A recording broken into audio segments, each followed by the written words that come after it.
ताजनगरी आगरा में 5 सितारा hotel JP palace के द्वारा एक खास शुरुआत की गई और यह शुरुआत है यहां आयोजित की गई लड्डू मिक्सिंग सेरेमनी। दिवाली के सीजन से ठीक पहले जेपी पैलेस प्रशासन की तरफ से अपनी संस्कृति को बढ़ावा देने के लिए एक बेहद खूबसूरत कदम उठाया गया। इस मौके पर जन संदेश टाइम्स की टीम से इस भव्य आयोजन को कराने वाले जेपी पैलेस होटल के वाइस प्रेसिडेंट हरीश कुमार ने बात की और अपने अनुभव को साझा किया। नमस्कार दर्शकों, आपने अभी तक केक मिक्सिंग सेरेमनी का नाम सुना होगा, प्रोग्राम अटेंड किए होंगे, लेकिन आगरा से एक नई शुरुआत हुई है और इस शुरुआत का नाम है लड्डू मिक्सिंग सेरेमनी। जिन लोगों ने इस शुरुआत को किया है वो हमारे साथ हैं, बताएंगे कि क्या उद्देश्य है, किस तरह इसकी शुरुआत की गई। सर, सबसे पहले स्वागत। ये हम जो लड्डू मिक्सिंग सेरेमनी कर रहे हैं, ये हमारे ट्रेडिशंस और हमारे जो रूट्स हैं वहाँ से शुरू होता है। जब हम एक फैमिली, एक कम्युनिटी बैठ के सब लोगों के लिए लड्डू बनाते थे दिवाली और नवरात्र के बाद, और सब हिंदू फेस्टिवल्स में लड्डू के इम्पोर्टेंस बहुत ही बड़ा है। It is the most liked dessert और मिठाई। तो हम सोचे कि क्यों ना हम इसी के साथ हमारे जो दिवाली के सेलिब्रेशंस किक ऑफ किया जाए, और इसीलिए हमने आगरा के कम्युनिटी को एक साथ जुट के ला के खुद अपने हाथों से लड्डू बनवाया, और ये लड्डू हम आप ही को वापस करेंगे वर्क के साथ as a take away.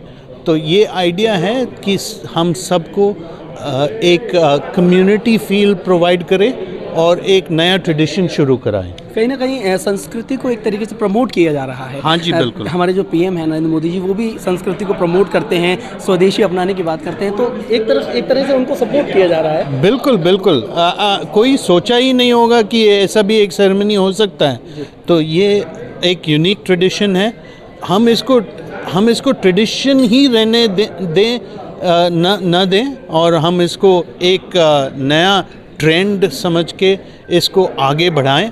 And I would like to see more hotels and more establishments wanting to do something which is more traditional and देसी, क्योंकि देसी ही हमारा कल्चर में है। तो इसको प्रमोट करें और इसका सही तरह से हम इसका आगे ले जाएं। जैसे कि किसी भी चीज़ के टेक्निकल पॉइंट्स पर बात करनी चाहिए और की जाती है।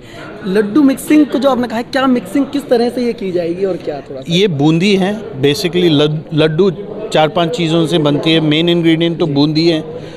बूंदी को घी के साथ, ड्राई फ्रूट्स के साथ मिक्स करके एक गोल बना के हम उसके ऊपर वर्क लगा के उसको सर्व करते हैं।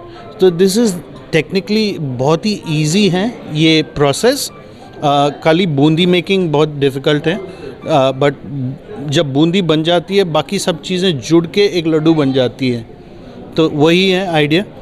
त्योहारी सीज़न का आगाज़ एक तरीके से इस सेरेमनी से बिल्कुल वही है। ये आगाज़ है त्योहार सीज़न का, क्योंकि नवरात्र चल रहा है, उसके बाद दिवाली है, और ऐसे बहुत सारे हिंदू फेस्टिवल्स आते रहेंगे, और ये सब कभी भी कह सकते हैं। इसका शेल्फ लाइफ, आप मेरे ख्याल से शेल्फ लाइफ देखना ही नहीं चाहिए, जब लड्डू मिल जाए खाना चाहिए। तो सर ने बताया कि किस तरह ये सेरेमनी के ज़रिए एक नई शुरुआत की गई। मैं आपको दिखाना चाहूँगा कि इस सेरेमनी के ज़रिए ये कुछ मटेरियल यहाँ रखा है। ये नुक्ती है। जो लोग भारतीय संस्कृति को जानते हैं तो नुक्ती शब्द को भी बहुत अच्छी तरह जानते हैं। ये नुक्ती है। कुछ यहाँ ड्राई फ्रूट्स रखे हैं। मैं अपने साथी से कहूँगा, ये ड्राई फ्रूट्स हैं। इन ड्राई फ्रूट्स को और नुक्ती को मिलाकर जो लड्डू बनाया जा रहा है, वो एक ट्रेडिशनल आज एक शुरुआत कर दी गई है। और ये शुरुआत ये बताएगी कि दिवाली जैसा बड़ा त्यौहार, जो हमारे देश का सबसे बड़ा त्यौहार है, वो आने वाला है। आगरा से जावेद खान, जन संदेश टाइम्स के लिए। हमारे चैनल को आज ही लाइक, शेयर और सब्सक्राइब करें।